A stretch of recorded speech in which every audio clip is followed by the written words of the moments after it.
In this video, we're making a pre-Prohibition cocktail, the Chrysanthemum. We'll also discuss the history of this incredible cocktail and provide some background information on one of its key ingredients, vermouth. We are Tigua Tavern Hospitality, a beverage catering and consulting company in DFW, Texas. The first recording of the Chrysanthemum was in 1917 in Hugo R. Enslin's Recipes for Mixed Drinks. However, Hugo really didn't provide any background information on the cocktail.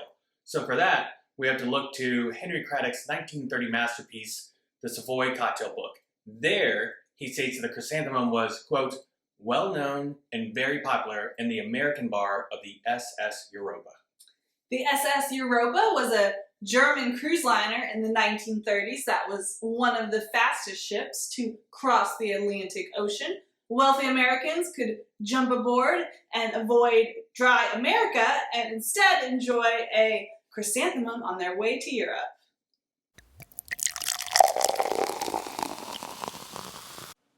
We love the chrysanthemum because it only requires 3 ingredients, yet it's full of flavor. The 3 ingredients: dry vermouth, Bénédictine, and absinthe. All 3 ingredients have amazing backstories, but for this video, we'll be focusing on vermouth. Vermouth is a fortified wine that's aromatized with a variety of roots, spices, herbs, and other aromatics. Fortified means that a spirit, like brandy, was added to the wine. In 1786, Italian distiller Antonio Carpano created an aromatized wine and called it Vermouth.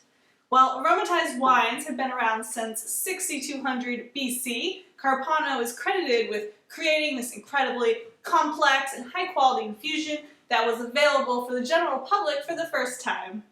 Now, no one knows really why he called it vermouth. It has been speculated that the name comes from the German word for wormwood, which is vermouth. However, today, most vermouths really don't showcase wormwood. It's there, but it is really kind of like in the background, but yet the name has stuck, vermouth.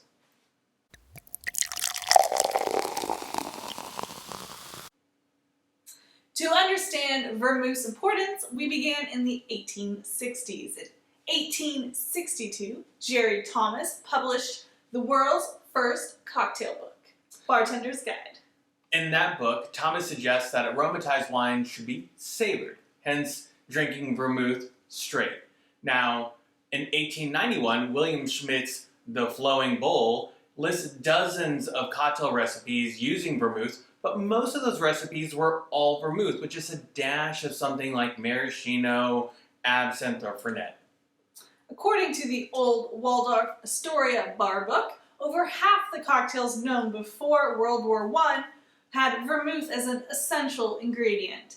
Around this time, the quality of spirits improved immensely and bartenders began pouring equal parts spirit and vermouth. By 1915, cocktails take their pre-Prohibition form, which is known as the 2 parts of gin or whiskey to 1 part vermouth. And as a side note, that's how we here at Tigua Tavern Hospitality drink our martinis and Manhattans. 2 parts of your gin or whiskey, 1 part vermouth. Throw in a little bitters here and there. Wonderful formula. Once Prohibition comes around, vermouth vanished. Bootleggers focused on spirits that would really intoxicate you instead of things that people enjoyed sipping. As David Wondrich, who is one of the foremost cocktail historians, has written, who would be bootlegging vermouth? So let's fast forward to the end of Prohibition.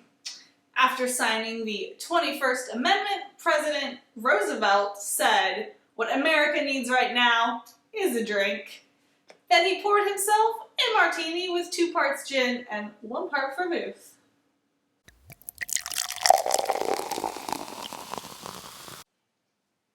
Now the moment you've all been waiting for, let's make a chrysanthemum. I'm going to walk you through the tools, and then Shen's going to take over by explaining the recipe while I make the cocktail. So to begin, this is a stirred drink, so we have our mixing glass, a bar spoon, a strainer, which we're using a julep strainer, and then Since we're making, these wonderful cocktails, be sure to use a jigger to measure out your proportions accurately. And last but not least, chill your glassware. Right. First, we have 2 ounces of our dry vermouth, 1 ounce of Bénédictine D.O.M, which was created in 1510 by Benedictine monks who distilled this elixir from 27 different roots, herbs, and spices. And finally, our 3 dashes of absinthe, which brings in flavors of anise, fennel, and wormwood. It is rather boozy, between 55 and 75% ABV. John's going to give this a nice 20-second stir to dilute it and chill it properly. Fun fact about absinthe, it was illegal in the U.S. between 1912 and 2007 because of a hallucinogenic compound called thujone. However, no one checked how much of this compound was in absinthe until 2007. You would need to drink multiple bottles of it to hallucinate, and at that point you would already have alcohol poisoning. So happy they finally tested that. Chilled glass there, ready for this beautiful drink. There you have it, the chrysanthemum. Cheers.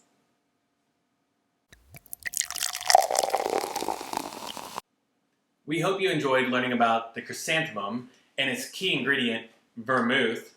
If you'd like to learn more about the other 2 ingredients, absinthe and Benedictine, head to our website, teakwoodtavern.com, where we have articles on each absinthe and Benedictine, as well as other cocktail recipes utilizing these 2 amazing ingredients. If you enjoyed this video, please subscribe to our channel, Teakwood Tavern, here. If you'd like to see another video just like this one, click here.